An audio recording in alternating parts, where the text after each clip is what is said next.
Lepas tu saya beli, order lah Total Man ni. Dah 10 hari saya pakai. Okey. Nampak ada kekurangan yang mula-mula dia tak makan kencing 6-7 kali. Oh ya ke, banyaknya? Tidur tak selesa lah. Yelah, confirm lah tu. Jadi dia makanlah tiap malam. Nampaknya ada kurang lah. Alhamdulillah. Mula yang 7 turun kepada 5 kepada 4. Malam tadi 3. Saya rasa ni macam nak kena lah. Okey. Saya tengok kawan-kawan semua kena kan. Ini salah satu benda ni. Jadi kita dapat benda ni. Alhamdulillah lah. InsyaAllah benda ni boleh menolong kita, memcepatkan kita daripada Ya, semua dengan izin Allah. Dah cuba, tak guna. Betul. Mesti berani. Dan jangan takut keluar duit. Dah kena tak guna. Nak pergi hospital, nak bayar beribu-ribu lagi.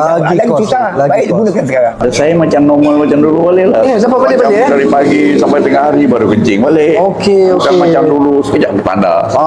Tak dapat Padahal kencingnya bukan badan. Dan sekarang ni saya dah amalkan 3-4-5 bulan lah.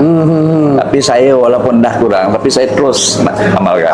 Terus maintain ya? Sebab herba ni kena amalkan. Tapi sekarang ni normal lah. Tak ada apa-apa. Alhamdulillah, syukur ya Allah. Umur 71 plus. Total Man untuk mengobati dengan segera. Macam mana pun saya dinasihatkan kalau permulaan tu cuba ambil 2-3 botol.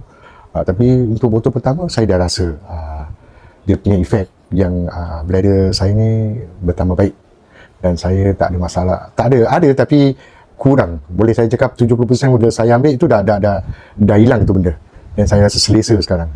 Ingin mengatakan yang saya sangat berpuas hati dengan Total Man kerana dia berkesan untuk diri saya. Sekiranya pada sesiapa yang ingin mencubanya, silakan. Saya yang penyakitnya sebenarnya susah nak kencing. Satu. Yang keduanya, kerap kali kencing. Sejak saya ambil ni, Alhamdulillah. Semuanya baik. Sekarang semuanya lancar. Pesan sebotol ataupun 2 botol. Alhamdulillah berkesan untuk diri saya. Jadi kita cari terjumpa ni Total Man ni.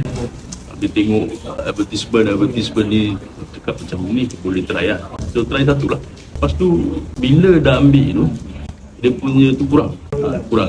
So sekarang Alhamdulillah lah. Saranan dia jangan ambil shortcut lah.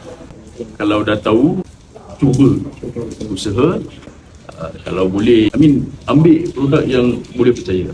Pasal lepas 3 hari abang makan, baru nampak ada kurang dia. Dah tak selalu. Kira masih buang air kecil juga, tapi tak selalu, tak kerap lah. Dah okey, tapi sama jugalah tetap makan. Konsisten makan. Masih konsisten. Untuk pesanan abang, cuba dulu. Jangan cuba dulu, kalau baik untuk diri sendiri, then baru boleh teruskan.